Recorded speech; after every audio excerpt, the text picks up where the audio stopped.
아침 식탁에서 남편이 우편물을 뜯는 소리가 들렸습니다. 커피 향이 부엌을 가득 채우던 평범한 목요일 아침이었지요. 저는 마트에서 사온 시금치를 다듬으며 오늘 점심은 된장찌개에 고등어구이를 해야겠다고 생각하고 있었습니다. 남편이 좋아하는 메뉴니까요. 펠팍에 온 지 15년 이 아파트에서만 그만큼을 산 우리 부부에게 이 작은 주방은 이제 한국에서 살던 집 부엌만큼이나 익숙했습니다. 여보, 이거 뭐야? 남편의 목소리에 뭔가 이상한 기운이 섞여 있었습니다. 저는 시금치 다듬던 손을 멈추고 식탁으로 걸어갔지요.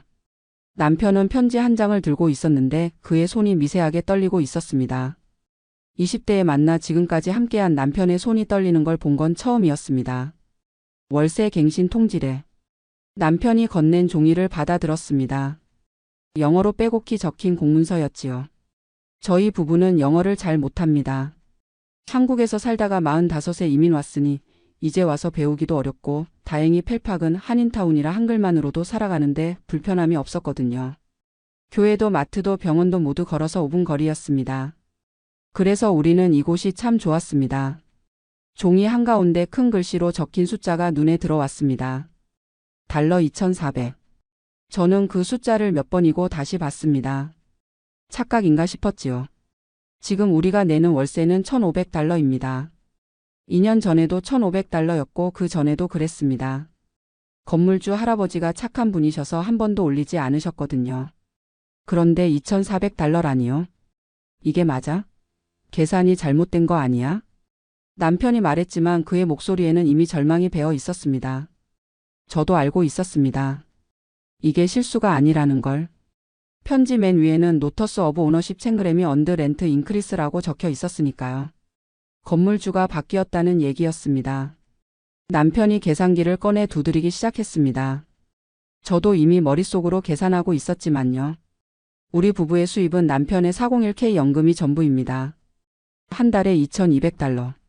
여기서 월세로 2,400달러를 내면 마이너스입니다.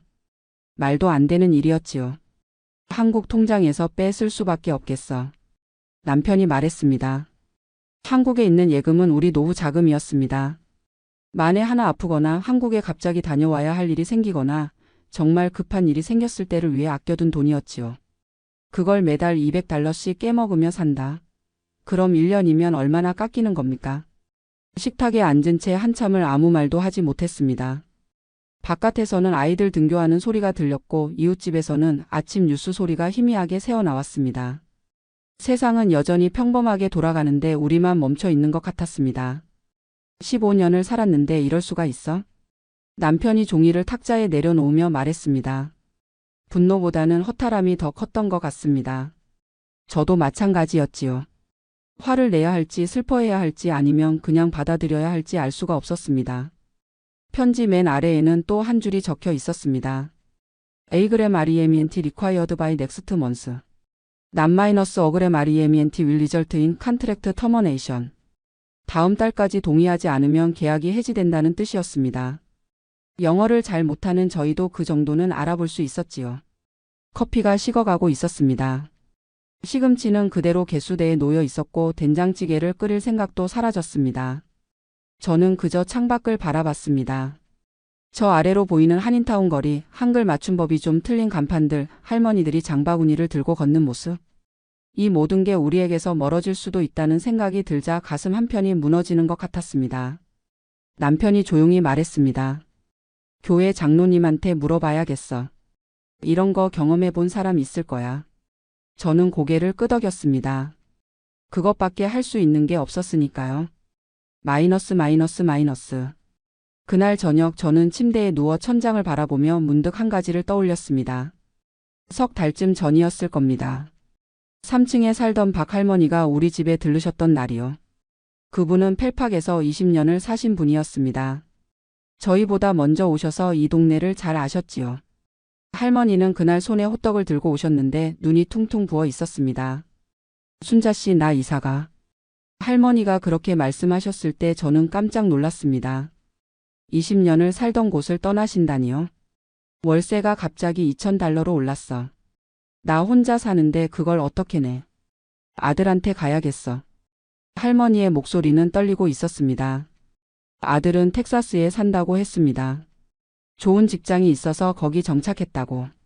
할머니는 자주 외로워하셨지만 펠팍을 떠나고 싶어 하지 않으셨어요. 여기가 고향 같다고, 여기 사람들이 가족 같다고 하셨거든요. 건물주가 바뀌었대. 새 주인은 돈밖에 모르나 봐. 그때는 그저 할머니 혼자 당한 일인 줄 알았습니다. 안 됐다고 생각했지만 우리 일은 아니라고 여겼지요. 그런데 이제 보니 시작이었던 겁니다. 그리고 그 다음 달에는 5층에 살던 김씨 부부가 떠났습니다. 인사도 없이 조용히 이사 갔다고 관리실 아저씨가 말해 주셨지요. 그 다음엔 2층에 살던 이 선생님 가족도 갔습니다. 새 아이를 키우는 젊은 가족이었는데 하루는 계단에서 마주쳤을 때 이 선생님 부인이 눈을 붉히고 있었습니다. 애들 학교는 어떻게 하나? 그분이 중얼거리는 소리를 들었습니다. 저는 괜찮냐고 물어볼 용기가 나지 않았습니다. 어떤 대답이 돌아올지 두려워서였지요. 이제야 알겠습니다. 우리 건물에서만 벌어진 일이 아니었다는 것을요. 다음 날 아침 저는 남편에게 말했습니다. 교회 가기 전에 마트 좀 다녀올게. 강 집사님 만나고 올게. 강 집사님은 교회 장로님보다 더 믿음직한 분이었습니다. 나이는 저보다 12살 어리지만 한인의 총무를 맡고 계셨고 이 동네 일이라면 모르는 게 없으셨지요. 무엇보다 영어를 잘하셨습니다. 이민 2세 되셨으니까요. 한인 마트 앞 게시판을 지나가는데 눈길이 멈췄습니다. 빨간 종이에 검은 매직으로 쓴 글씨가 여러 장 붙어 있었습니다. 월세 인상으로 이사합니다. 20년 살던 집인데 새 건물주가 너무합니다. 도와주세요. 펠팍을 떠나야 합니다. 슬픕니다. 저는 그 앞에서 한참을 서 있었습니다. 우리만 당한 일이 아니었습니다. 이 동네 전체가 무너지고 있었던 겁니다. 마트 안으로 들어가 강 집사님을 찾았습니다. 집사님은 채소 코너에서 배추를 고르고 계셨는데 제 얼굴을 보시더니 바로 아셨나 봅니다. 순자 언니 무슨 일 있어요? 저는 손에 들고 온 월세 통지서를 보여드렸습니다. 집사님이 종이를 받아들고 훑어보시더니 한숨을 길게 내쉬셨습니다. 언니도 당했구나. 집사님의 목소리에는 분노가 섞여 있었습니다. 순자 언니만 그런 게 아니에요. 우리 교회 교인 10가족이 지난 1년간 같은 이유로 펠팍을 떠났어요. 다들 오래 사신 분들이에요. 10년, 20년씩. 근데 갑자기 월세가 2배로 뛰니까 버틸 수가 없는 거예요. 집사님이 배추를 카트에 넣으며 계속 말씀하셨습니다. 이거 조직적이에요. 우연이 아니라고요. 한두 집도 아니고 이렇게 많은 집이 동시에? 뭔가 있어요. 그럼 어떡해요? 제 목소리가 떨렸습니다. 집사님은 잠시 생각하시더니 말씀하셨습니다. 내 조카 변호사한테 한번 물어볼게요. 얘가 한국계 2세대인데 로스쿨 나와서 지금 뉴저지에서 변호사 해요. 무료 상담 한번 받아봐요. 내일 시간 되면 같이 가요. 그날 밤 저는 남편에게 집사님 말씀을 전했습니다. 남편은 고개를 끄덕였지만 희망보다는 체념이 더 큰 것 같았습니다. 변호사가 뭘 할 수 있겠어. 집주인이 월세 올리는 게 불법도 아닐 텐데. 남편의 말이 맞았습니다. 하지만 저는 그냥 앉아서 당할 수만은 없었습니다. 마이너스. 다음 날 오후 저는 강 집사님과 함께 포트리에 있는 작은 법률사무소를 찾았습니다. 벽돌 건물 2층에 있는 조그만 사무실이었는데 문을 열고 들어서자 젊은 여성이 일어서며 반겼습니다. 이모 오셨어요? 집사님의 조카 에이미였습니다. 30 초반쯤 되어 보이는 단정한 인상의 여성이었지요. 에이미는 저희를 소파에 앉히고 물을 따라주더니 차분하게 물었습니다. 무슨 일이세요? 저는 월세 통지서와 지난 15년간의 임대차 계약서를 꺼내 보여드렸습니다. 에이미는 서류들을 꼼꼼히 살펴보더니 컴퓨터로 뭔가를 검색하기 시작했습니다. 10분쯤 지났을까요? 에이미가 고개를 들며 말했습니다. 법적으로는 문제 없어요. 제 가슴이 철렁 내려앉았습니다. 뉴저지는 렌트 컨트롤 조례가 없는 지역이에요. 그러니까 집주인이 월세를 마음대로 올릴 수 있다는 얘기예요. 물론 너무 터무니없이 올리면 도의적으로 문제지만 법적으로 막을 방법은 없어요. 강 집사님이 끼어들었습니다. 그럼 우리가 할 수 있는 게 아무것도 없다는 거예요? 일단은 그래요. 하지만 에이미가 다시 컴퓨터 화면을 보며 말을 이었습니다. 이상한 게 있어요. 건물주 정보를 조회해봤는데 순자 이모 건물만이 아니라 이 블록 건물 12채가 모두 지난 2년 사이에 한 회사로 넘어갔어요. 회사 이름은 K타운 프로퍼티 매니지먼트예요. 에이미가 손가락으로 화면을 가리켰습니다. 그리고 이 회사 대표가 정민수예요. 정민수? 저는 그 이름을 어디서 들은 것 같았습니다. 잠깐 생각해보니 기억이 났습니다. 그 사람 부동산 중개하는 사람 아니에요? 우리 이 아파트 들어올 때 그 사람이 중개해줬는데. 에이미가 고개를 끄덕였습니다. 맞아요. 정민수는 펠팍에서 20년간 부동산 중개업을 한 사람이에요. 근데 갑자기 2년 전부터 건물주가 됐네요. 그리고 조금 더 파보니까 에이미가 다른 창을 열었습니다. 같은 블록의 다른 건물들도 비슷한 패턴이에요. 오래 살던 노인 세입자들이 월세 인상으로 나가고 새로 들어온 사람들은 젊은 한인 직장인이나 유학생들이에요. 그리고 그들이 내는 월세는 $2,500 이상이에요. 강 집사님이 팔짱을 끼며 말했습니다. 이거 의도적이네. 늙은 사람들 내보내고 돈 많은 젊은이들로 채우려는 거잖아. 에이미가 심각한 표정으로 고개를 끄덕였습니다. 그럴 가능성이 높아요. 만약 이걸 증명할 수 있다면 주택차별금지법 위반으로 고소할 수 있어요. 연령을 이유로 세입자를 차별한 거니까요. 하지만 증거가 필요해요. 회사의 내부 자료나 계획서 같은 거요. 저는 희망이 보이는 것 같았습니다. 하지만 동시에 막막했습니다. 우리가 어떻게 그런 증거를 구한단 말입니까? 에이미가 명함을 건네며 말했습니다. 일단 제가 좀 더 조사해 볼게요. 그리고 이모 혹시 같은 상황에 있는 다른 분들 있으면 연락 좀 받아보세요. 피해자가 많으면 많을수록 우리가 할 수 있는 게 많아져요. 사무실을 나오며 강 집사님이 제 팔을 잡았습니다. 언니 포기하지 마요. 우리가 끝까지 해봐요. 집사님의 눈빛에는 결연함이 서려 있었습니다. 마이너스. 그날부터 저는 바빠졌습니다. 강 집사님과 함께 교회 교인들을 일일이 찾아다녔습니다. 월세 인상으로 이사간 사람들, 지금 통지서를 받고 고민 중인 사람들. 생각보다 많았습니다. 일주일 만에 23가구가 모였습니다. 모두 같은 이야기를 했습니다. 건물주가 바뀌었고 월세가 거의 2배로 뛰었고 K타운 프로퍼티 매니지먼트라는 회사가 관리한다고요. 가장 가슴 아팠던 건 82살 된 조 할머니였습니다. 혼자 사시는 분이었는데 월세가 $1,300에서 $2,600로 올랐다고 했습니다. 2배였습니다. 아들 집으로 가야 해요. 뉴햄프셔에 사는데 거긴 한인 한 명도 없어요. 한국 음식도 못 먹고. 조 할머니는 울고 계셨습니다. 여기서 25년을 사셨다고 했습니다. 25년이면 인생의 4분의 1이 넘는 시간입니다. 강 집사님이 교회 지하실을 빌려 모임을 열었습니다. 23가구가 모두 모였습니다. 에이미 변호사도 함께했지요. 에이미가 앞에 서서 설명했습니다. 집단 소송으로 가면 더 강력해요. 혼자 싸우는 것보다 함께 싸우는 게 훨씬 나아요. 그리고 저는 이걸 언론에도 알려야 한다고 생각해요. 한 할아버지가 손을 들었습니다. 언론에 나가면 우리가 더 불리해지는 거 아니에요? 집주인이 화내면? 에이미가 고개를 저었습니다. 오히려 반대예요. 여론의 압박이 있어야 그들도 움직여요. 특히 이건 한인 언론만이 아니라 미국 주류 언론도 관심 가질 만한 사안이에요. 한인 부동산업자가 한인 노년층 내모라 이런 제목이면 화제성 충분해요. 저는 손을 들었습니다. 제가 대표로 나서겠습니다. 모두가 저를 봤습니다. 남편도 놀란 표정이었지요. 순자 씨. 강 집사님이 제 손을 잡았습니다. 정말 괜찮아요? 얼굴도 나가고 이름도 나가는데. 저는 고개를 끄덕였습니다. 15년을 살았어요. 이 동네가 제 집이에요. 그냥 쫓겨날 순 없어요. 그렇게 펠팍 세입자 권리 보호 모임이 만들어졌습니다. 제가 대표, 강 집사님이 부대표, 에이미가 법률 대리인이었습니다. 다음 날 한인 신문사 기자가 저희 집으로 찾아왔습니다. 젊은 남자 기자였는데 녹음기를 켜고 질문했습니다. 어떻게 이런 일이 시작됐나요?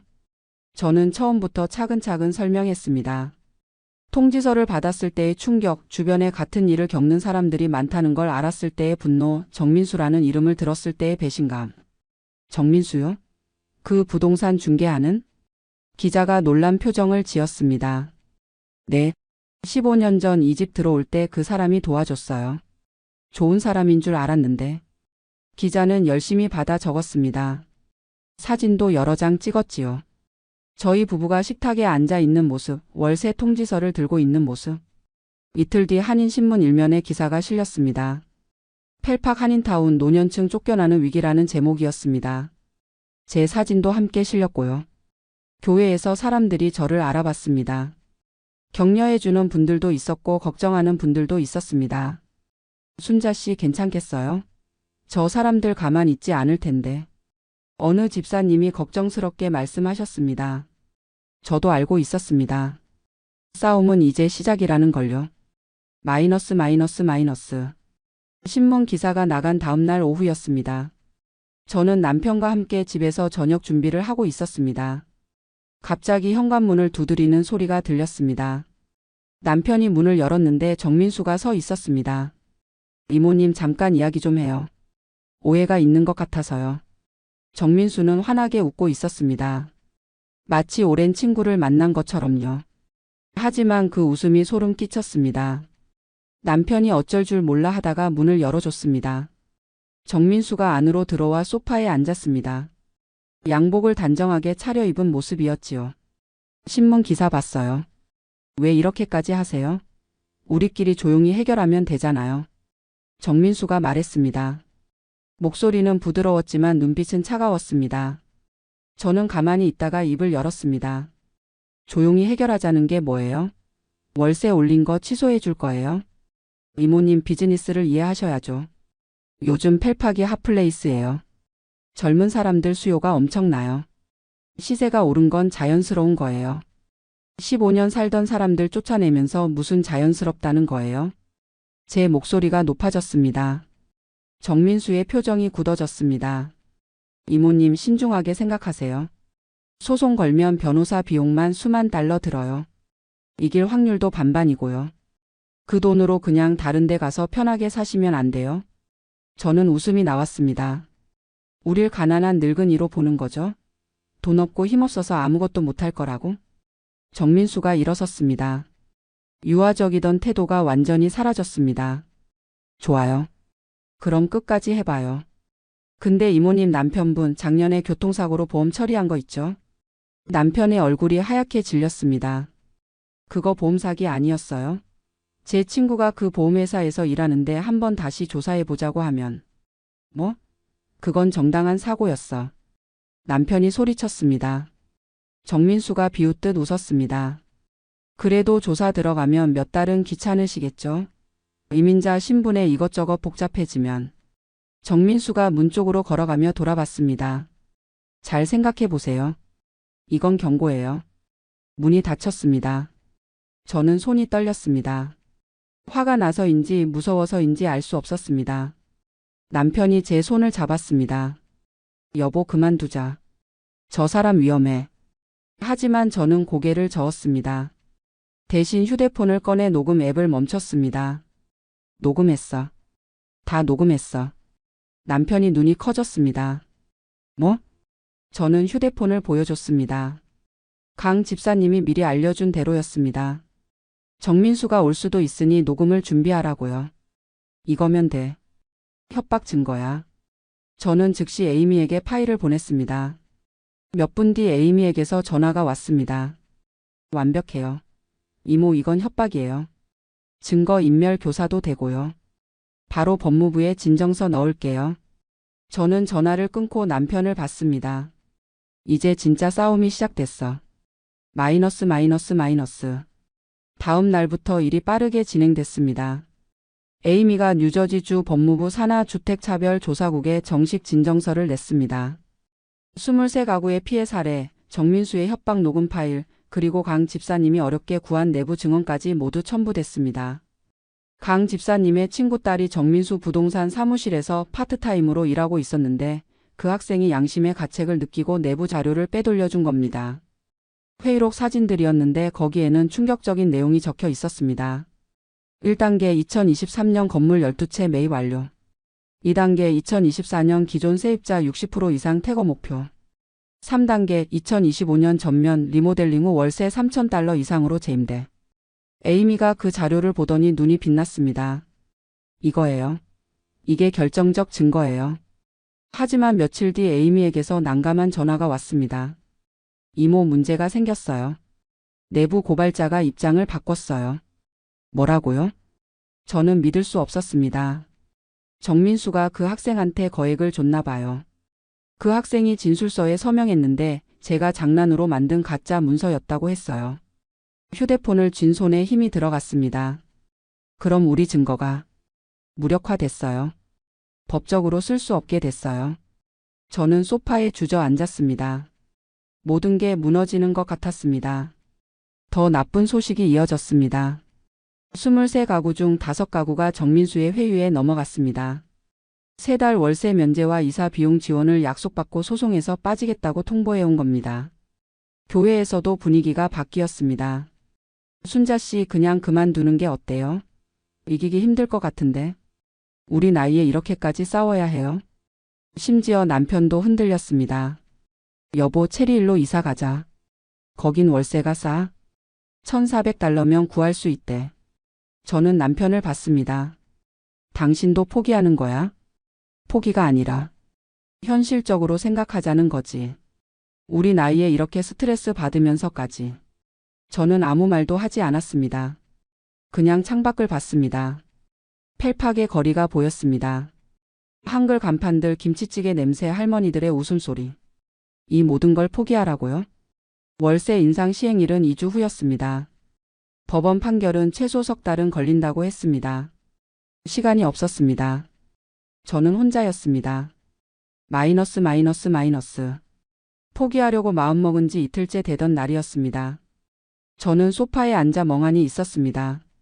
남편은 체리힐 아파트를 알아보러 나갔고 강 집사님도 연락이 뜸했습니다. 모두가 끝났다고 생각하는 것 같았습니다. 전화벨이 울렸습니다. 모르는 번호였습니다. 여보세요? 최순자 씨 맞으시죠? 저는 연방주택도시개발부 소속 조사관 마이클 천입니다. 영어였지만 다행히 천천히 말해줘서 알아들을 수 있었습니다.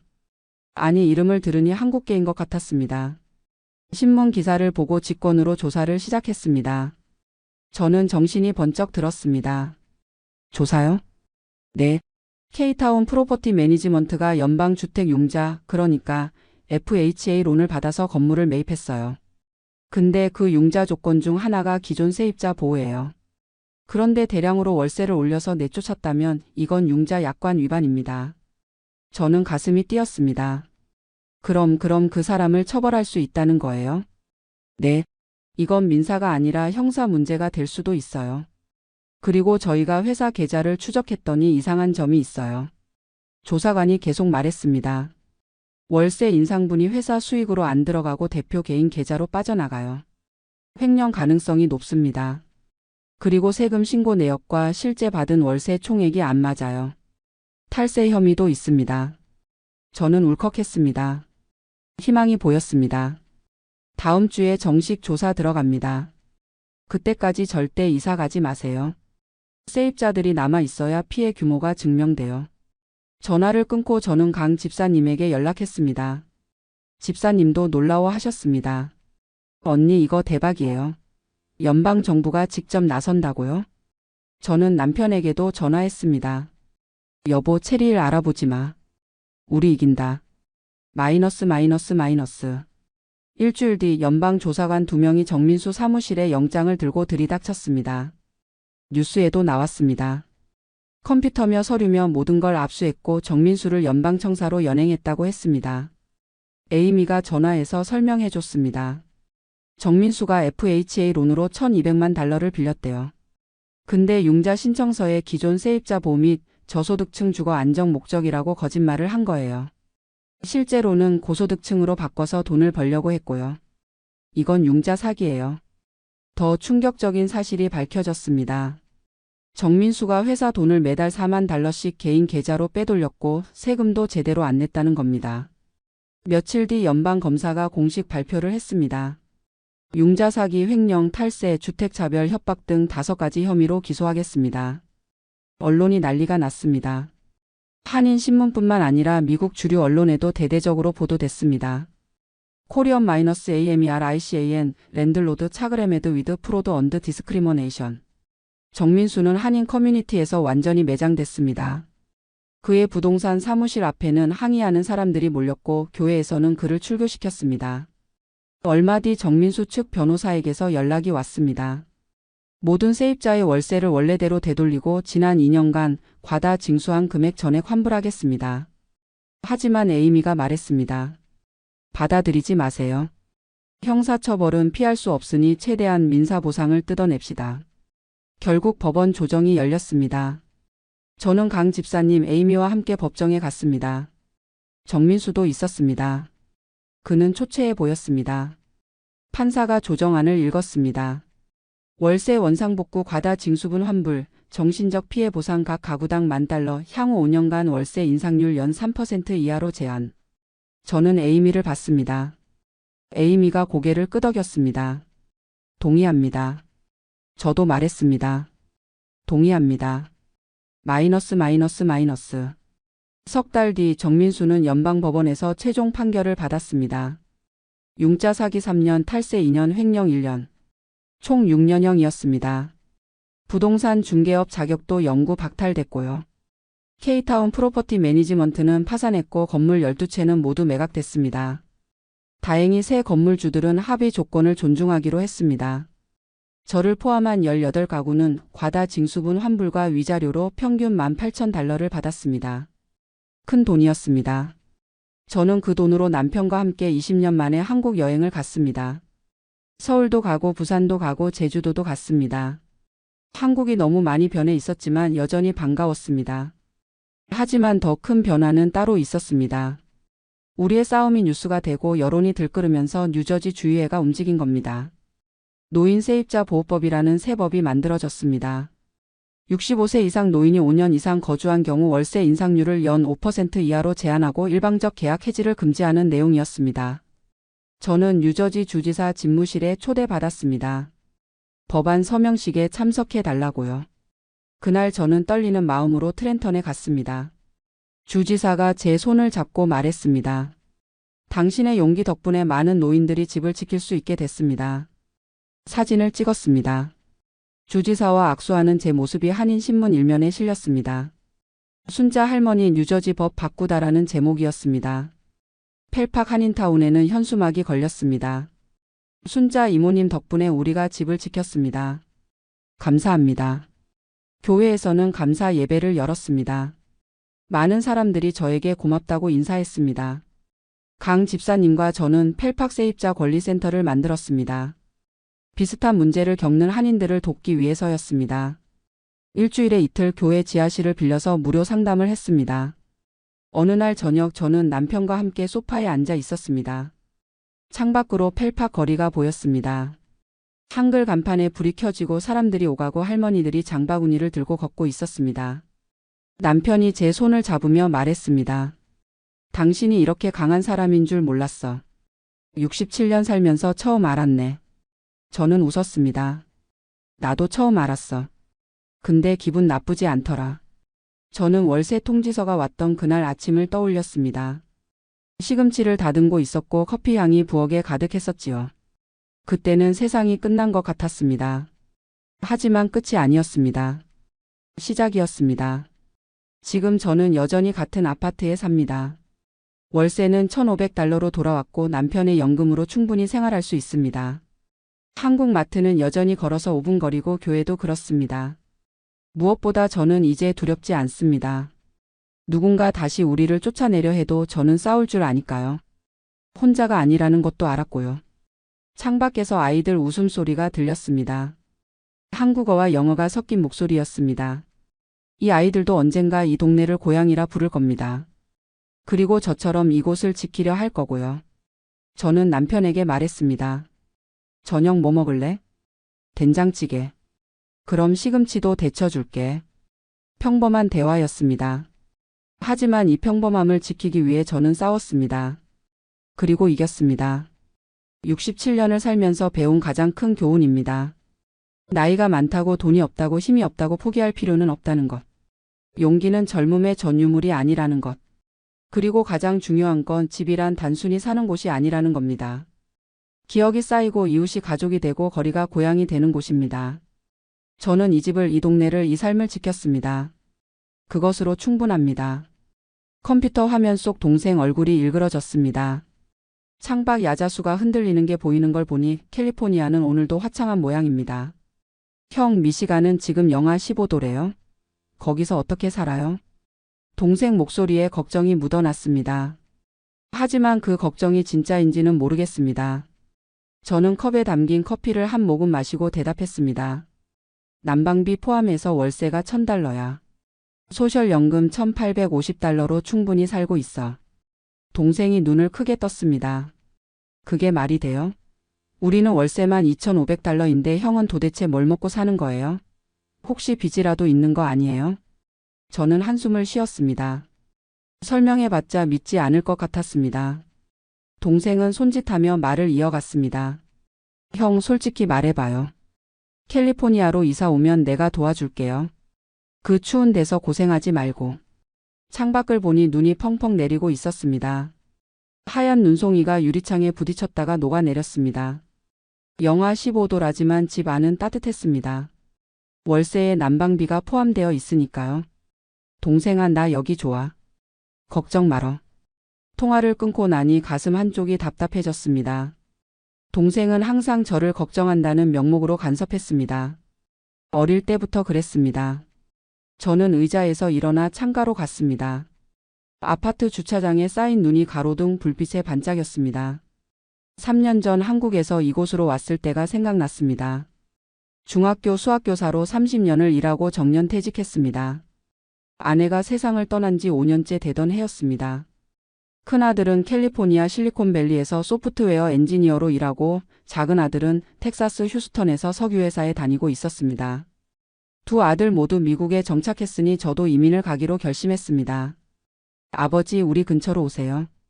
제가 월세 보조해 드릴게요. 큰아들이 그렇게 말했습니다. 하지만 산호세 1베드룸 월세가 $2,800라는 얘기를 듣고 저는 고개를 저었습니다. 큰아들 연봉이 $18만, 그렇다고 제가 아들 돈에 기대고 싶진 않았습니다. 작은 아들도 휴스턴으로 오라고 했습니다. 작은 아들 연봉은 $12만. 하지만 휴스턴은 한인 커뮤니티가 작다고 했습니다. 혼자 사는 노인에게 한인 커뮤니티는 중요했습니다.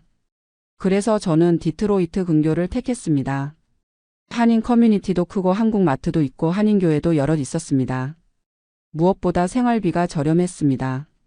소셜연금 $1,850면 충분히 살 수 있었습니다.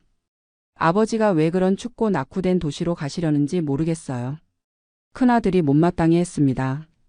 동생도 반대했습니다. 형, 혼자 그런 데 가서 외롭게 살 거예요? 하지만 저는 마음을 굽히지 않았습니다. 그게 3년 전 일입니다. 저는 냉장고를 열고 물을 한 컵 따랐습니다. 시원한 물이 목으로 넘어갔습니다. 벽에 걸린 달력을 보니 12월이었습니다. 가장 추운 계절이지만 집 안은 늘 따뜻했습니다. 다음 날 아침 저는 노트북을 열고 지출 내역을 정리했습니다. 매달 하는 일입니다. 월세 $1,000에는 난방비, 수도세, 쓰레기 수거비가 포함되어 있습니다. 전기세 $80, 인터넷 $50, 휴대폰 $30, 자동차 보험 $120, 식비 $400. 합계 $1,680. 소셜연금 $1,850에서 $170가 남습니다. 이 돈은 용돈으로 쓰거나 저축합니다. 엑셀표를 저장하고 나니 전화가 울렸습니다. 큰아들이었습니다. 아버지, 동생한테 들었는데 생활이 어려우시다면서요? 저는 눈살을 찌푸렸습니다. 무슨 소리야? 나 생활 어렵지 않아. 큰아들이 한숨 소리를 냈습니다. 제가 매달 $500씩 보내드릴게요. 대신 우리 근처로 이사 오시는 게 어때요? 내 돈 필요 없다. 내 연금으로 충분해. 아버지, 자존심 부리실 나이가 아니잖아요. 71세에 그 추운 데서 혼자 사시면 건강도 안 좋아져요. 저는 가슴이 답답했습니다. 제가 언제 생활이 어렵다고 했습니까? 동생이 큰아들에게 무슨 말을 한 게 분명했습니다. 나는 여기가 좋다고 했잖아. 아버지, 걱정되니까 그러는 거예요. 통화를 끊고 나니 뒷맛이 씁쓸했습니다. 저는 창밖을 바라봤습니다. 눈이 그쳤고 하늘이 맑았습니다. 영하 15도라지만 햇살이 따갑게 내리쬐고 있었습니다. 일주일 후 목요일 오후 저는 교회에 갔습니다. 한인교회는 디트로이트 근교에 있는 작은 건물이었습니다. 박 권사님이 저를 보더니 다가왔습니다. 광수 씨, 요즘 자녀분들이 자꾸 연락하던데 무슨 일 있어요? 저는 고개를 들었습니다. 무슨 연락이요? 박 권사님이 조심스럽게 말했습니다. 지난주에 큰아드님이 우리 교회 목사님한테 전화해서 아버지 건강과 생활 상태 물어보던데요. 저는 입이 딱 벌어졌습니다. 아들이 제 뒤에서 교회에까지 연락했다는 겁니까? 목사님이 뭐라고 하셨어요? 아드님한테 광수 씨는 건강하시고 교회 생활도 열심히 하신다고 했죠. 저는 고맙다고 인사하고 자리로 돌아왔습니다. 가슴이 철렁 내려앉았습니다. 아들들이 제 등 뒤에서 뭔가를 꾸미고 있는 게 분명했습니다. 며칠 후 작은 아들에게서 전화가 왔습니다. 아버지, 형이 걱정하던데요. 형 말로는 삼촌이 아버지 생활이 많이 어렵다고 했대요. 저는 한숨을 쉬었습니다. 나는 여기가 좋다니까. 한인교회도 다니고 친구들도 생겼어. 작은 아들이 한숨을 쉬었습니다. 아버지가 고집 부리시면 저희가 걱정되잖아요. 형이랑 저랑 상의해서 아버지 모실 방법을 생각해 볼게요. 그 말이 묘하게 걸렸습니다. 모실 방법이라니. 저는 모셔질 생각이 없었습니다. 다음 날 아파트 관리사무소에 월세를 내러 갔습니다. 직원이 저를 보더니 말했습니다. 손님, 며칠 전에 캘리포니아에서 전화 와서 어르신 월세 납부 상황이랑 생활 패턴 물어보던데 가족분이었어요. 저는 등골이 서늘해졌습니다. 아들들이 관리사무소에까지 전화를 했다는 겁니까? 뭐라고 대답하셨어요? 월세는 매달 제때 내시고 아무 문제 없다고 했죠. 집으로 돌아와 저는 소파에 앉았습니다. 손이 떨렸습니다. 아들들이 교회 관리사무소에 연락해서 제 생활을 감시하고 있었습니다. 마치 제가 정신이 온전치 못한 사람처럼요. 저는 결심했습니다. 증거를 모아야겠다고. 다음 날부터 저는 은행에 가서 3개월치 계좌 내역을 출력했습니다. 집에 돌아와 노트북을 열고 엑셀 파일을 만들었습니다. 매달 지출 내역을 정리했습니다. 소셜연금 $1,850, 월세 $1,000, 전기세 $80, 인터넷 $50, 휴대폰 $30, 자동차 보험 $120, 식비 $400, 합계 $1,680. 매달 $170씩 저축하고 있다는 증거였습니다. 아파트 임대 계약서를 꺼내 스캔했습니다. 히트 언드 워터 인클루더드 인 렌트라는 문구를 클로즈업으로 찍었습니다. 난방비가 월세에 포함되어 있다는 증거였습니다. 공과금 청구서도 모았습니다. 한인마트 영수증도 모았습니다. 3일 동안 모든 자료를 정리했습니다. 그리고 스마트폰을 들고 제 일상을 찍기 시작했습니다. 한인마트에서 장 보는 모습, 직원과 한국말로 농담하는 모습, 교회에서 친구들과 이야기하는 모습, 아파트 헬스장에서 러닝머신을 걷는 모습, 도서관에서 책 읽는 모습. 박 권사님에게 부탁했습니다. 권사님, 목사님께 부탁 좀 드릴 수 있을까요? 제가 교회에서 건강하게 생활하고 있다는 확인서를 받고 싶은데요. 박 권사님이 고개를 끄덕였습니다. 무슨 일인지는 모르겠지만 도와드릴게요. 이틀 후 목사님께서 확인서를 써주셨습니다. 정광수 집사님은 우리 교회의 건강하고 활발한 회원이며 경제적으로 안정적인 생활을 하고 계십니다. 저는 모든 자료를 클라우드에 저장했습니다. 그리고 가족 단톡방에 메시지를 보냈습니다. 다음 주말에 중요한 이야기가 있으니 영상통화합시다. 주말 저녁 7시 저는 노트북 앞에 앉았습니다. 큰아들, 작은아들, 동생이 차례로 화면에 접속했습니다. 무슨 일이세요, 아버지? 큰아들이 물었습니다. 저는 화면 공유 버튼을 눌렀습니다. 내 이야기 잘 들어. 첫째, 내 월 소득은 소셜연금 $1,850다. 엑셀표가 화면에 떴습니다. 둘째, 내 월 지출은 $1,680로 매달 $170씩 저축하고 있다. 지출 내역이 하나하나 나타났습니다. 월세 $1,000, 전기세 $80, 인터넷 $50, 휴대폰 $30, 자동차 보험 $120, 식비 $400. 셋째, 난방비는 월세에 포함되어 있어서 겨울에도 추가 부담이 없다. 임대계약서 사진이 화면에 떴습니다. 히트 언드 워터 인클루더드 인 렌트라는 문구가 선명했습니다. 큰아들이 입을 열었습니다. 그래도 아버지 나이에 추운 곳에서 사시는 게. 저는 다음 영상을 재생했습니다. 교회 친구들과 식사하며 웃는 모습. 헬스장에서 러닝머신 위를 걷는 모습. 한인마트에서 직원과 한국말로 농담하는 모습. 나는 외롭지 않고 건강하다. 여기 한인 커뮤니티도 크고 친구들도 많아. 그리고 마지막 자료를 보여줬습니다. 캘리포니아와 미시간의 생활비 비교표였습니다. 캘리포니아 1베드룸 평균 월세 $2,500. 미시간 $1,000. 캘리포니아 식료품비 평균 $500. 미시간 $400. 캘리포니아 필요 최소 생활비 $3,500. 미시간 $1,680. 저는 화면 속 아들들을 쳐다봤습니다. 내가 캘리포니아에 가면 너희가 매달 $1,650를 보태줘야 해. 그렇게 될 거면 차라리 여기서 독립적으로 사는 게 서로에게 더 낫지 않겠니? 큰아들과 작은아들이 입을 다물었습니다. 동생도 말이 없었습니다. 저는 안도의 한숨을 쉬었습니다. 이제 그들도 이해했겠지. 제가 여기서 잘 살고 있다는 걸. 하지만 저는 너무 순진했습니다. 사흘 후 동생에게서 급하게 전화가 왔습니다. 동생 목소리가 떨렸습니다. 형, 큰조카가 나한테 전화했어요. 저는 가슴이 철렁했습니다. 무슨 전화? 형을 캘리포니아로 모셔오면 형 소셜연금 $1,850를 생활비 보조로 받을 수 있다고 하더라고요. 저는 귀를 의심했습니다. 뭐라고? 동생이 말을 이었습니다. 조카 집 월세가 $3,500인데 형이 같이 살면서 $1,850 부담하면 조카 부담이 많이 줄어든대요. 저는 온몸이 얼어붙는 것을 느꼈습니다. 아들들이 저를 캘리포니아로 데려가려는 이유가 걱정이 아니었습니다. 제 소셜연금 $1,850를 쓰려는 거였습니다. 형수님, 그러니까 큰 며느리도 찬성한대요. 동생 목소리가 조심스러웠습니다.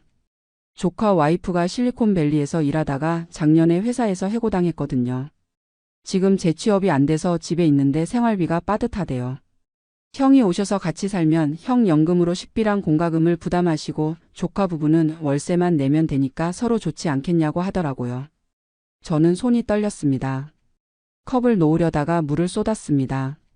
물이 탁자 위로 흘러내렸지만 신경 쓸 겨를이 없었습니다.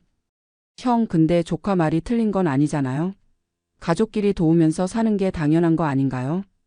동생 말에 저는 입이 쓰라렸습니다. 가족끼리 돕는다. 그 말이 이렇게 쓰라릴 줄 몰랐습니다. 저는 전화를 끊었습니다. 탁자 위 물을 닦으며 생각했습니다. 아들들이 교회에 전화하고 관리사무소에 전화하고 동생에게 연락한 이유가 이거였습니다. 저를 캘리포니아로 데려가서 제 연금을 쓰려는 거였습니다. 저는 다시 가족 단톡방에 메시지를 올렸습니다. 내일 저녁 7시에 모두 영상통화 연결하세요. 마지막 가족 회의입니다. 다음 날 저녁 저는 노트북 앞에 앉았습니다. 큰아들, 작은아들, 큰며느리, 작은며느리, 동생이 차례로 화면에 나타났습니다. 5 얼굴이 저를 쳐다봤습니다. 저는 차분하게 입을 열었습니다. 삼촌한테 다 들었다.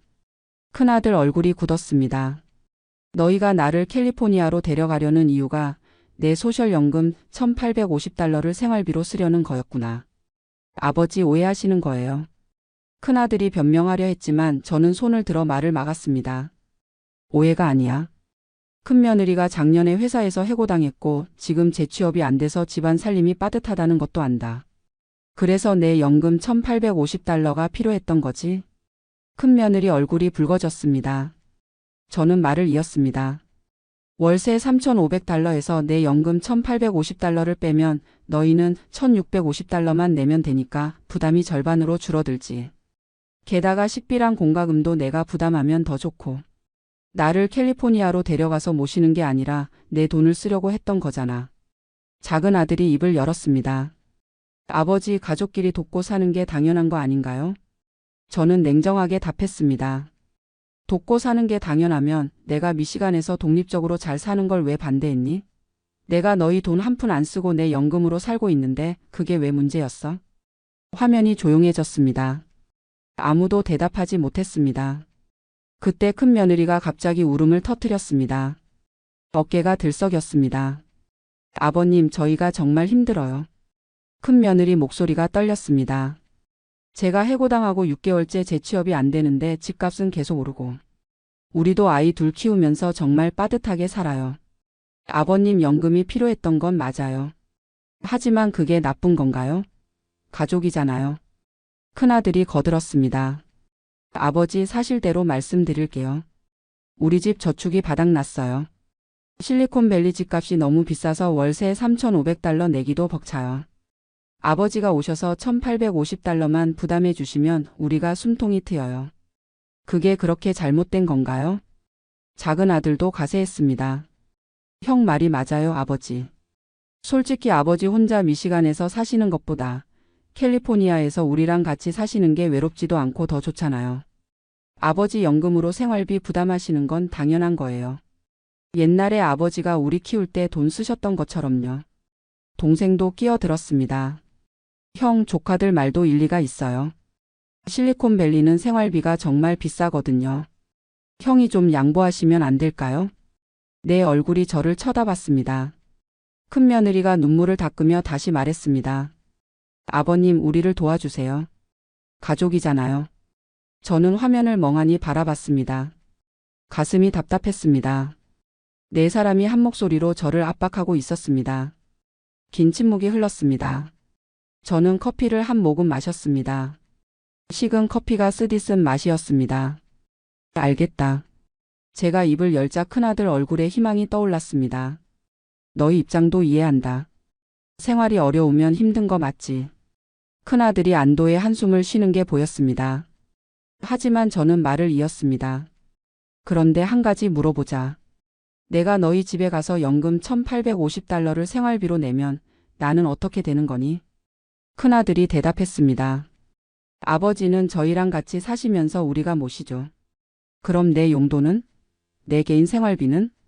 큰며느리가 조심스럽게 답했습니다. 저희가 필요하실 때마다 드리죠. 저는 고개를 저었습니다.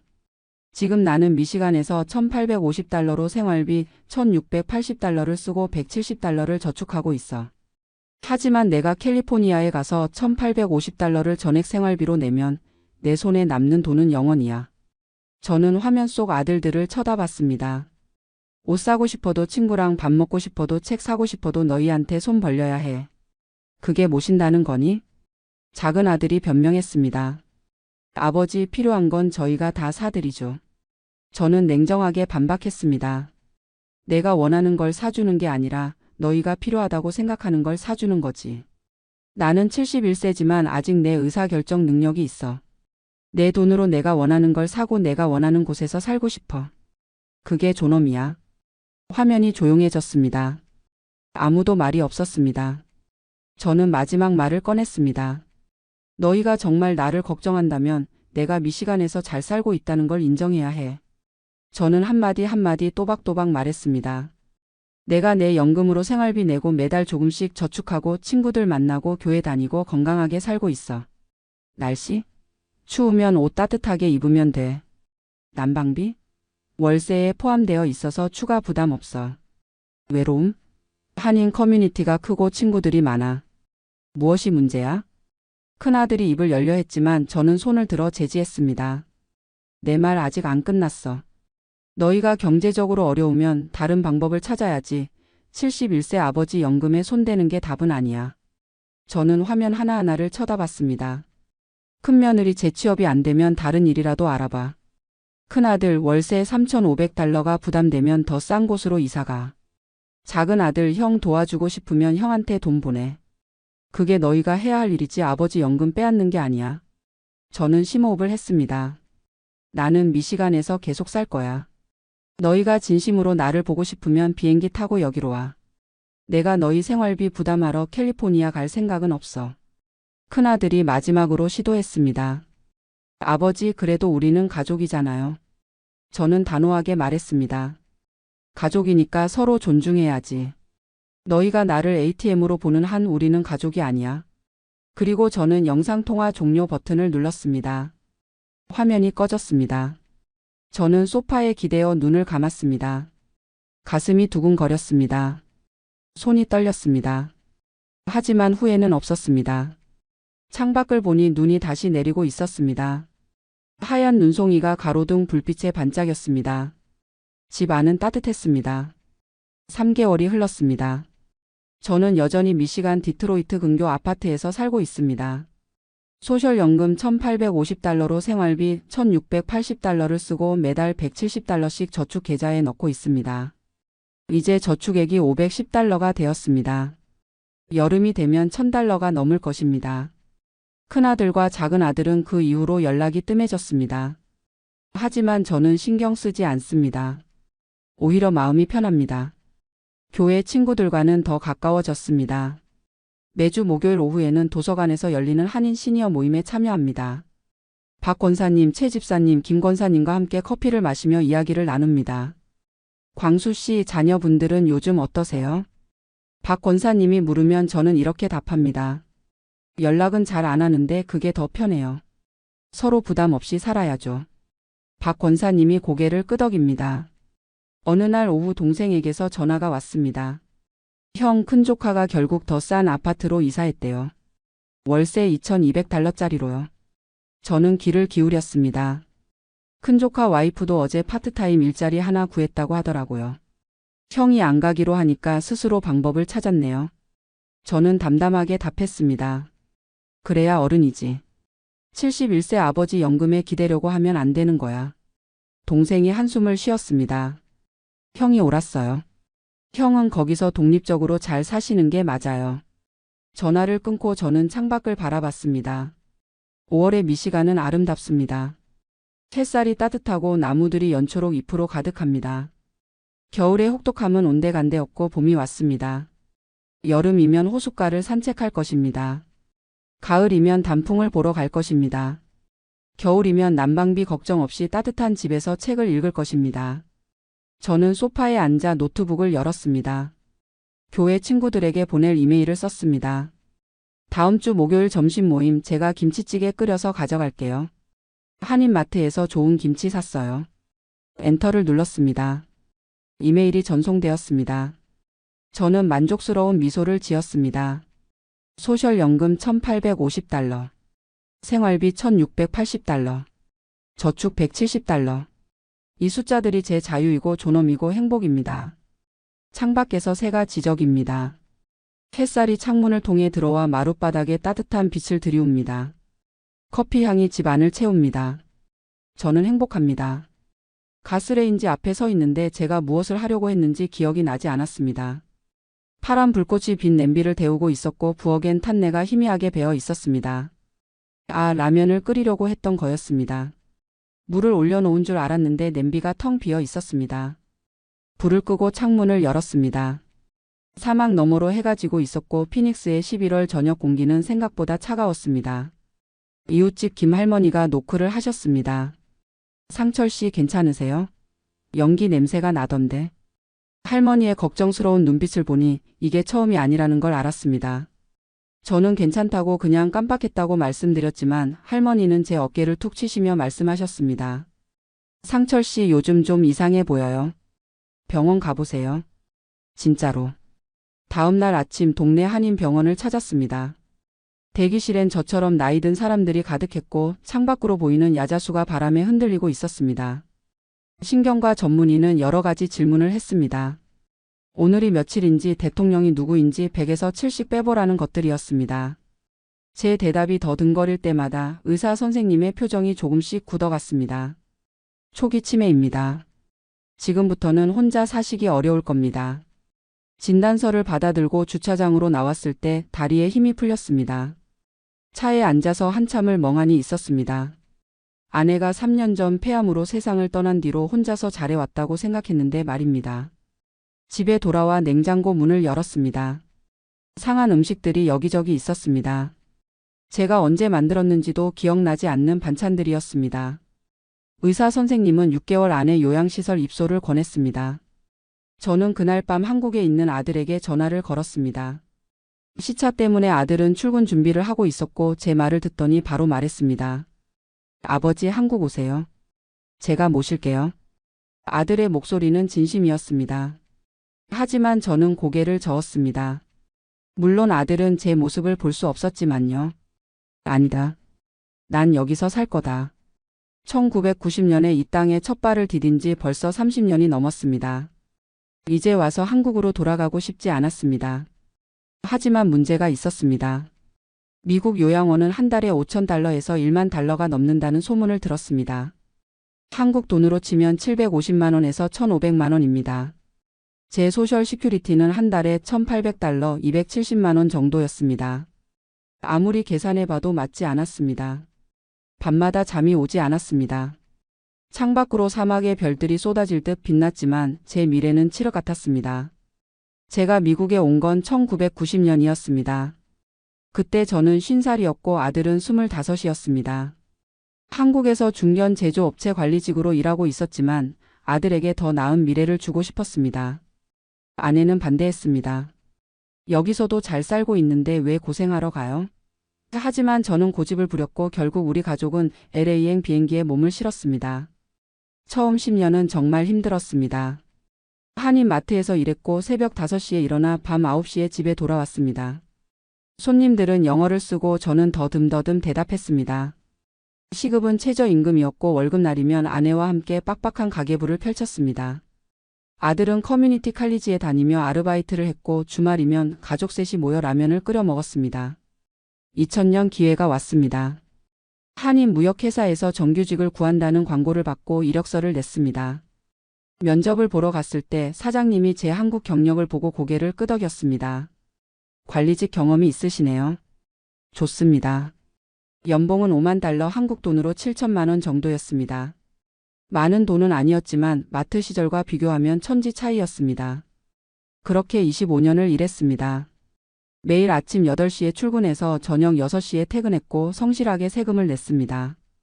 회사는 작았지만 안정적이었고 사장님은 한국 사람이라 서로 마음이 통했습니다. 퇴직할 때 받은 퇴직금은 15만 달러였습니다. 평생 모은 돈치고는 많지 않았지만 저는 만족했습니다. 아내와 함께 피닉스 외곽에 작은 집을 샀습니다.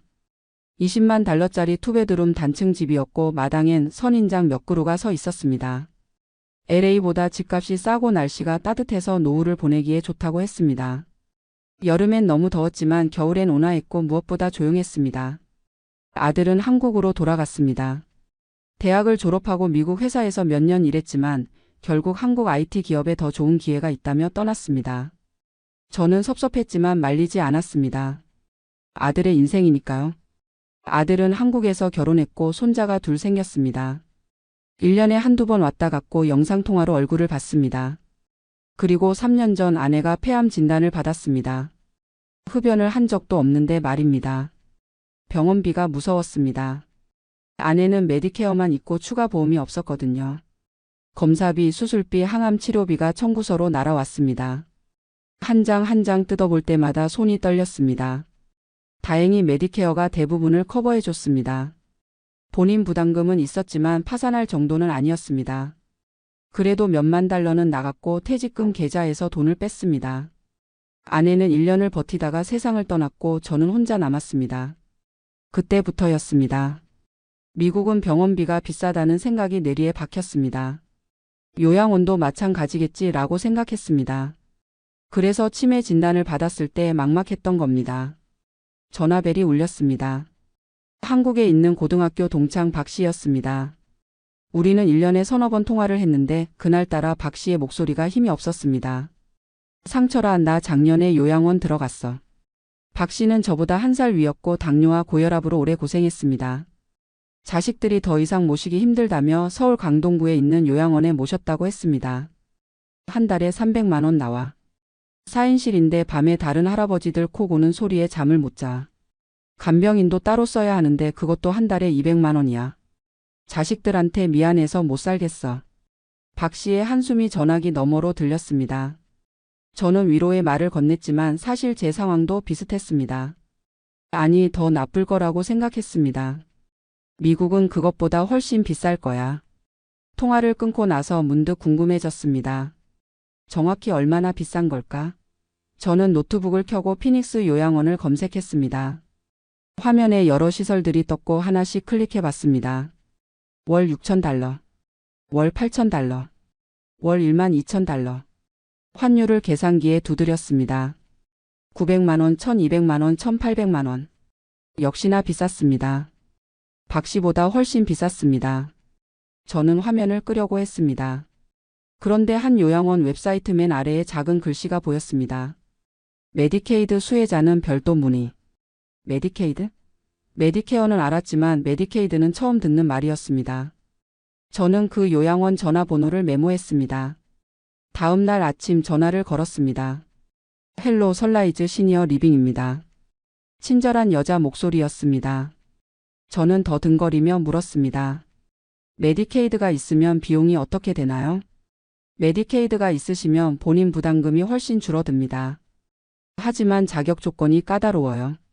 저는 메디케어만 있는데요. 메디케어와 메디케이드는 달라요. 메디케이드는 저소득층을 위한 의료보장 프로그램이에요. 자산과 소득 조건을 충족해야 신청할 수 있어요. 직원은 애리조나 주 메디케이드 사무소 전화번호를 알려줬습니다. 저는 전화를 끊자마자 바로 그 번호로 전화를 걸었습니다. 상담원은 기계적인 목소리로 설명했습니다. 만 65세 이상 노인의 경우 자산이 개인 기준 $2,000 이하, 부부 기준 $3,000 이하여야 하고 월 소득이 개인 기준 $1,677 이하여야 합니다. 저는 멈칫했습니다. 저는 집도 있고 소셜 시큐리티로 매달 $1,800 받는데요. 그러면 자격이 안 되시네요. 집을 팔고 자산을 줄이셔야 하고 소득도 기준 이하로 내려가야 합니다. 말이 안 된다고 생각했습니다. 그럼 제 집을 팔아서 가난해져야 메디케이드를 받는다는 거예요? 네, 그렇습니다. 상담원의 대답은 차갑게 느껴졌습니다. 하지만 그분도 규정을 읽어주는 것 뿐이겠지요. 하지만 집 한 채는 예외 조항이 있어요. 거주 중인 주택 한 채와 차량 한 대는 자산 계산에서 제외됩니다. 그리고 소득이 기준을 약간 초과하더라도 의료비 지출이 많으면 자격이 될 수도 있어요. 정확한 건 직접 사무소에 오셔서 상담받으셔야 합니다. 희망의 불씨가 다시 살아났습니다. 예외 조항이 있다는 거였습니다. 저는 메모지에 주소를 받아 적었습니다. 메디케이드 사무소는 피닉스 시내에 있었습니다. 낡은 건물이었고 대기실은 사람들로 붐볐습니다. 히스패닉계 할머니들, 흑인 할아버지들, 젊은 엄마들이 번호표를 들고 앉아 있었습니다. 한국 사람은 저 혼자였습니다. 2시간을 기다렸습니다. 플라스틱 의자는 딱딱했고 에어컨 바람은 차갑게 목덜미를 스쳤습니다. 드디어 제 번호가 불렸고 저는 상담 창구로 갔습니다. 상담원은 중년 여성이었고 피곤한 얼굴이었습니다. 아마도 하루 종일 비슷한 이야기를 듣는 것 같았습니다. 저는 제 상황을 설명했습니다. 집 시세 $35만, 은행 예금 $8만, 퇴직금 계좌에 $7만, 소셜 시큐리티 월 $1,800입니다. 상담원은 컴퓨터 화면을 들여다보며 계산기를 두드렸습니다. 거주 중인 주택은 자산에서 제외되니까 괜찮아요. 하지만 예금 $15만 기준인 $2,000를 훨씬 초과하네요. 그리고 소득도 $123 초과입니다. 숫자는 명확했습니다. 저는 자격이 없었습니다. 가슴이 철렁했습니다. 상담원이 제 표정을 보더니 말했습니다. 한 가지 방법이 있어요. 저는 귀를 기울였습니다. 장기요양 메디케이드는 기준이 조금 달라요. 치매나 중증 질환이 있어서 요양원 입소가 필요한 경우 의료비 공제 프로그램을 쓸 수 있어요. 매달 의료비와 요양원 비용을 지출하면 그만큼 소득에서 차감되거든요. 그럼 제 소득 문제는 해결되는 건가요? 네, 가능성이 있어요. 자산의 경우 장례비 명목으로 $15,000까지는 인정되고 나머지는 장기요양보험을 사거나 자녀에게 미리 증여하는 방법도 있어요. 증여라는 말에 귀가 번쩍 뜨였습니다. 자녀에게 주면 되는 건가요? 단 증여는 5년 룰이 적용돼요. 신청일 기준 5년 전까지의 자산 이동을 조사해요. 지금 증여하면 5년 후에나 메디케이드 신청이 가능하다는 뜻이죠. 5년. 제겐 5년을 기다릴 시간이 없었습니다. 치매는 기다려주지 않으니까요. 상담원이 다시 말했습니다. 하지만 장기요양보험에 가입하는 건 바로 인정돼요. 자산을 보험으로 전환하면 자산 계산에서 제외됩니다. 저는 고개를 끄덕였습니다. 길이 보이기 시작했습니다. 집에 돌아와 바로 실행에 옮겼습니다. 먼저 신경과 의사에게 다시 갔습니다. 제가 메디케이드 신청을 해야 하는데 상세한 진단서를 받을 수 있을까요? 의사 선생님은 이해한다는 표정으로 고개를 끄덕였습니다. 아마 이런 경우를 많이 봤을 겁니다. 일주일 후 진단서를 받았습니다. 환자는 알츠하이머형 치매 초기 단계로 독립적 생활이 불가능하며 24시간 돌봄이 필요한 상태임. 요양시설 입소가 의학적으로 필수적임. 다음은 돈 문제였습니다. 은행 예금 15만 달러를 어떻게 줄일 것인가. 1만 5천 달러는 장례비 계좌로 묶었습니다. 나중에 제가 세상을 떠나면 쓸 돈이었지만 지금은 살아남기 위한 전략이었습니다. 5만 달러는 한국에 있는 아들에게 송금했습니다. 아들에게 전화를 걸었습니다. 이 돈은 내가 나중에 갚아도 되니까 일단 받아라. 전세 자금 부족하다고 했잖아. 아들은 당황했습니다. 아버지 갑자기 왜요? 무슨 일 있으세요? 아니다. 그냥 미리 주는 거다. 나머지 8만 5천 달러로는 장기 요양보험에 가입했습니다. 보험 설계사를 만났을 때 그는 고개를 저었습니다. 79세에 가입하시면 보험료가 엄청 비싸고 혜택도 적어요. 솔직히 권하고 싶지 않습니다. 하지만 저는 강행했습니다. 괜찮습니다. 가입하겠습니다. 이렇게 현금 자산을 2천 달러 이하로 만들었습니다. 소득 문제는 의료비로 해결할 수 있을 거였습니다. 치매 약값과 병원비로 매달 123달러는 충분히 나갔으니까요. 한 달 후 모든 서류를 챙겨 다시 메디케이드 사무소를 찾았습니다. 상담원은 서류를 꼼꼼히 확인했습니다. 진단서, 장례비 계좌 증명서, 보험 가입 증명서, 은행 잔고 증명서. 하나하나 확인하는 시간이 길게 느껴졌습니다. 조건을 충족하셨네요. 신청서를 제출하세요. 심사에 2-3개월 걸립니다. 저는 안도의 한숨을 쉬었습니다. 첫 번째 관문을 통과한 겁니다. 한 달이 지났습니다. 그날 저녁 한국에서 전화가 왔습니다. 아들이었습니다. 아버지, 왜 갑자기 5만 달러를 보내신 거예요? 혹시 무슨 일 있으세요? 저는 메디케이드 신청 과정과 요양원 입소 계획을 설명했습니다. 아들은 한참 말이 없었습니다. 그리고 강하게 말했습니다. 아버지, 그게 무슨 말씀이세요? 미국 요양원이요? 한국으로 오세요. 제가 모시겠습니다. 난 30년 산 여기서 늙고 싶다. 아버지 혼자 그런 복잡한 거 하시다가 사기 당하시면 어떡해요? 그리고 한국 친구들, 친척들도 다 한국에 있잖아요. 미국에서 혼자 요양원 가시면 외로우실 텐데요. 아들의 목소리엔 걱정이 가득했습니다. 며느리도 전화를 받았습니다. 아버님, 저희가 모실게요. 요양원은 너무 슬프잖아요. 가족이 있는데 왜 그러세요? 며느리의 목소리는 떨렸습니다. 죄책감 같은 게 느껴졌습니다. 너희 성인은 고맙지만 너희도 바쁘고 내가 부담 주기 싫다. 난 여기서 잘 살 수 있어. 2주 후에 미국 가겠습니다. 직접 만나서 이야기해요. 전화가 끊겼습니다. 저는 창밖을 바라봤습니다. 사막 너머로 별들이 떠오르고 있었습니다. 며칠 후 더 큰 문제가 생겼습니다. 메디케이드 사무소에서 편지가 왔습니다. 아들에게 5만 달러를 송금한 기록이 확인됐습니다. 이것이 자산 은닉 목적의 증여로 판단될 경우 신청이 거부될 수 있습니다. 추가 서류를 제출하시고 해명하셔야 합니다. 가슴이 철렁했습니다. 제 계획이 무너질 위기였습니다. 저는 즉시 움직였습니다. 아들에게 국제 전화를 걸었습니다. 민수야, 우리 차용증을 작성해야겠다. 차용증이요? 그래, 메디케이드 사무소에서 내가 받은 돈이 증여인지 의심하고 있어. 이게 빌려준 거라고 증명해야 돼. 아들은 잠시 침묵했습니다. 그리고 말했습니다. 알겠습니다, 아버지. 제가 한국에서 서류 작성해서 보낼게요. 우리는 공증 받은 차용증을 작성했습니다. 본인 김상철은 아들 김민수에게 5만 달러를 무이자로 대여하며 아들은 이를 5년 후 전액 상환한다. 이 문서를 메디케이드 사무소에 제출했습니다.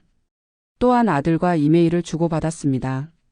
이 돈은 내가 전세 자금 부족하다고 했을 때 도와주려고 보낸 거다. 나중에 갚아도 되니까 일단 써라. 아들도 답장을 보냈습니다. 네, 아버지. 감사합니다. 나중에 꼭 갚겠습니다. 이 이메일 기록까지 모두 제출했습니다. 2주가 지나고 아들이 피닉스에 도착했습니다. 공항에서 아들을 만났을 때 아들은 야윈 얼굴이었습니다. 한국에서 일하느라 고생이 많은 모양이었습니다. 아버지. 아들이 제 손을 잡았습니다. 저는 아들의 손을 툭 쳤습니다. 걱정 마라. 아버지 멀쩡하다. 집으로 돌아와 저녁을 먹었습니다. 간단하게 찌개를 끓였는데 아들이 맛있다며 2그릇을 먹었습니다. 밥을 먹고 나서 저는 아들에게 말했습니다. 내일 요양원 3곳 보러 가자. 내가 직접 보고 판단해라. 한국 요양원보다 나쁘면 너 말대로 한국 가마. 아들은 잠시 망설이다가 고개를 끄덕였습니다. 다음 날 아침 우리는 첫 번째 요양원으로 향했습니다.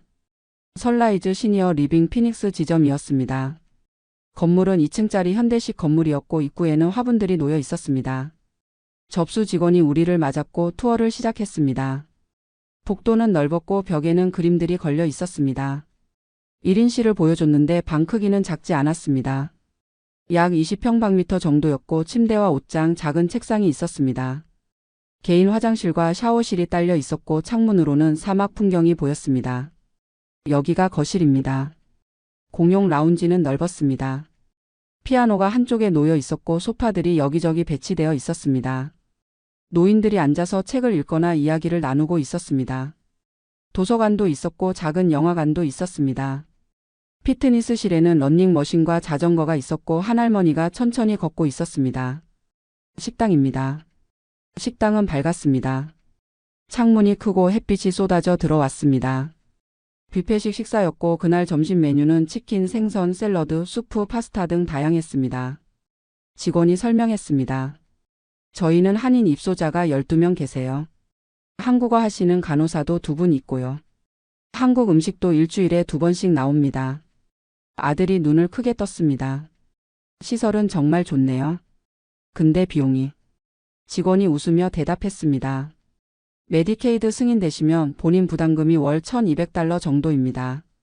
아들이 놀란 표정으로 되물었습니다. 그게 전부예요? 한국 돈으로 180만 원?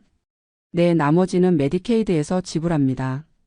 실제 비용은 월 $6,500인데 $5,300를 메디케이드가 대신 내주는 거죠. 아들은 말이 없었습니다. 저는 아들의 표정을 살폈습니다. 놀라움과 혼란이 섞여 있었습니다. 2번째, 3번째 요양원도 비슷했습니다. 시설은 깨끗했고 직원들은 친절했습니다. 메디케이드 적용 시 본인 부담금은 $1,200에서 $1,500 사이였습니다. 저녁에 집으로 돌아와 아들과 마주 앉았습니다. 아들은 한참 말이 없었습니다. 그리고 말했습니다. 아버지, 시설은 좋은데 그게 문제예요. 여기 들어오시면 아버지 완전히 혼자가 되시잖아요. 무슨 소리야? 한국에 오시면 저랑 손자들이랑 매주 볼 수 있고 아버지 친구분들도 찾아뵐 수 있어요. 여기선 한국어 하는 사람 몇 명 없다잖아요. 외로워 죽으실 거예요. 저는 아들의 말을 듣고 있었습니다. 아들의 걱정은 진심이었습니다. 아버지가 치매 있으시니까 판단력이 흐려지신 거예요. 제가 아버지 위해서 결정할게요. 다음 주 비행기표 끊었어요. 같이 한국 가요. 저는 고개를 저었습니다. 난 안 간다. 왜요? 난 여기가 좋아. 여기서 살고 싶어. 아들은 답답한 표정이었습니다. 그날 밤 저는 잠을 이루지 못했습니다. 정말 제가 고집만 부리는 건가? 아들 말이 맞는 건가? 며칠 후 요양원에서 연락이 왔습니다. 방문 때 알게 된 한인 입소자 중 한 분 최할머니였습니다. 상철 씨 아드님이 반대하신다고 들었어요. 우리 한번 만나서 이야기해요. 최할머니는 요양원 카페에서 만나자고 했습니다. 저는 아들 몰래 택시를 타고 요양원을 찾아갔습니다. 카페는 조용했습니다. 최할머니는 커피를 마시며 앉아 있었고 저를 보자 손을 흔들었습니다. 앉으세요. 저는 마주 앉았습니다. 최할머니는 82세였지만 정정해 보였습니다. 나도 처음엔 한국 가려고 했어요. 딸이 한국에 있거든요. 그랬어요? 근데 여기 와보니까 생각이 완전히 바뀌었어요. 최할머니는 천천히 이야기했습니다. 남편이 20년 전 세상을 떠난 뒤 혼자 미국에서 살았답니다. 딸이 한국으로 오라고 했지만 5년 전 이 요양원에 입소했답니다. 여기선 내가 환자가 아니라 손님이에요. 직원들이 존댓말 쓰고 내 방은 내 집이고 하고 싶은 거 다 할 수 있어요. 한국은 다른가요? 한국은 요양원 가면 다 같이 체조하고 같이 밥 먹고 자유가 없잖아요. 여긴 아침에 일어나서 산책 갈지 안 갈지도 내 마음이에요. 최할머니는 자신의 방으로 저를 안내했습니다. 방엔 가족 사진들이 벽에 빼곡했고 작은 냉장고에는 김치와 반찬들이 있었습니다. 저녁마다 한국 드라마 보고 한 달에 한 번은 친구들이랑 한인타운 가서 외식도 해요. 딸분은요? 딸은 1년에 2번 미국 와요. 오히려 한국에 있을 때보다 관계가 더 좋아졌어요. 멀리 있으니까 서로 존중하게 되더라고요. 최할머니의 말이 제 가슴에 와닿았습니다. 외로운 게 아니라 자유로운 거구나. 집으로 돌아와 아들과 다시 마주 앉았습니다. 저는 단호하게 말했습니다. 아들아, 내 마음은 고맙다. 하지만 난 여기 남을 거다. 이건 고집이 아니라 내 삶에 대한 선택이야. 아버지, 왜 그러세요? 저희가 잘 모실 텐데요. 너희가 나를 모시는 게 아니라 내가 너희한테 짐이 되는 거야. 아들은 고개를 저었습니다. 그게 무슨 말씀이세요? 난 그러고 싶지 않아. 여기선 메디케이드로 비용 문제도 해결되고 나도 존중받으면서 살 수 있어. 한국 가면 너희 집에서 눈치 보면서 살아야 하잖아. 눈치 볼 일 없어요. 저희가 진심으로 모시고 싶어요. 지금은 그렇게 말하지만 시간 지나면 달라져. 제 목소리가 떨렸습니다. 하지만 말을 이어갔습니다. 내가 밤에 배회하고 똑같은 말 100번 반복하고 소변 못 가리게 되면 그때도 진심으로 모시고 싶을까? 난 내 자식한테 그런 모습 보이고 싶지 않아. 아들은 입술을 깨물었습니다. 며느리가 전화로 말했습니다. 아버님, 정말 괜찮으세요? 저희가 모실게요. 저는 전화를 받아 말했습니다. 며느리가 시아버지 치매 간병하는 게 얼마나 힘든지 나도 알아. 너희 인생까지 망치고 싶지 않다. 그 순간 전화벨이 울렸습니다. 메디케이드 사무소였습니다. 김상철님, 메디케이드 승인됐습니다. 다음 주부터 혜택 받으실 수 있습니다. 저는 전화를 받고 아들에게 말했습니다. 됐다. 이제 결정됐어. 난 다음 달에 요양원 들어간다. 아들은 한참 동안 아무 말도 하지 못했습니다. 2개월 후 저는 선라이즈 시니어 리빙 피닉스 지점에 입소했습니다. 이사 날 아들이 짐을 날라주었습니다. 옷가지와 사진 몇 장 아내의 유품이었습니다. 방은 깨끗했습니다. 침대 시트는 하얗고 창문으로는 사막이 보였습니다. 아들이 짐을 정리하고 한참 동안 방 안을 서성였습니다. 아버지, 정말 괜찮으세요? 걱정 마라. 아들은 울먹였습니다. 죄송해요, 아버지. 제가 모시지 못해서. 저는 아들의 어깨를 두드렸습니다. 미안할 것 없다. 이게 나한테도 너희한테도 좋은 거야. 아들은 공항으로 떠났고 저는 혼자 남았습니다. 첫 며칠은 적응이 힘들었습니다. 낯선 침대, 낯선 소리들. 하지만 최할머니가 자주 찾아왔고 다른 한인 어르신들도 인사를 건넸습니다. 화투를 치고 한국 드라마를 함께 보고 식당에서 김치찌개를 먹었습니다. 직원들은 정말로 존댓말을 썼습니다. 김 선생님, 오늘 산책 나가시겠어요? 김 선생님, 점심 메뉴 중에 뭘 원하세요? 메디케이드 덕분에 본인 부담금은 월 $1,200였습니다. 소셜 시큐리티 $1,800에서 충분히 감당 가능한 금액이었습니다. 남는 $600로 개인 용돈과 외출비, 한국 음식 추가 주문 등을 해결했습니다. 집은 아직 팔지 않고 비워뒀습니다. 언젠가 아들이 미국에 올 때 머물 수 있도록 남겨둔 것이었습니다. 한국의 동창 박 씨에게 전화를 걸었습니다. 나 미국 요양원 들어왔어. 한 달에 180만 원 내. 박 씨가 놀란 목소리로 물었습니다. 뭐? 미국이 그렇게 싸? 1인실에 화장실 딸려 있고 밥도 맛있어. 너보다 싸게 더 좋은 데서 사는 거야. 아니, 미국이 한국보다 싸? 말도 안 돼. 메디케이드라는 게 있어. 정부에서 대부분 내줘. 미국이 노인 복지는 확실해. 박 씨는 한참 동안 말이 없었습니다. 아들은 한국에서 영상통화를 자주 했습니다. 처음엔 죄책감이 느껴지는 목소리였지만 점점 밝아졌습니다. 제 표정이 편안해 보였기 때문일 겁니다. 아버지, 거기서 행복하시면 됐어요. 여름 휴가 때 가족들 다 데리고 갈게요. 손자들의 얼굴도 화면으로 봤습니다. 아이들이 할아버지 하고 손을 흔들 때 제 마음이 따뜻해졌습니다. 가끔 치매 증상으로 길을 잃거나 같은 말을 반복합니다. 하지만 요양원 직원들이 친절하게 도와줍니다. 김 선생님, 이쪽이에요. 김 선생님, 아까 그 이야기 들었어요. 재미있네요. 짜증을 내거나 무시하는 일이 없습니다. 무엇보다 자식에게 짐이 되지 않는다는 사실이 마음을 가장 편하게 했습니다. 매일 아침 창문을 엽니다. 사막 너머로 해가 떠오르고 선인장들이 아침 햇살을 받아 빛납니다. 이게 제 하루의 시작입니다. 오늘도 최 할머니가 방문을 두드렸습니다. 상철 씨 화투 칠까요? 저는 웃으며 문을 열었습니다. 한국에 계신 동년배 어르신들에게 하고 싶은 말이 있습니다. 미국 요양원이 비싸다고 겁먹지 마세요. 메디케이드 알아보시면 한국보다 더 좋은 시설에서 비슷한 비용으로 살 수 있습니다. 자식한테 짐 되지 말고 정부 혜택 받으면서 존엄하게 마지막을 준비하세요. 그게 진짜 자식 사랑하는 거예요. 저는 지금 행복합니다. 제 방에서 제 선택으로 자유롭게 살고 있습니다. 치매가 있어도 늙어가고 있어도 저는 여전히 저답게 살고 있습니다. 그것으로 충분합니다.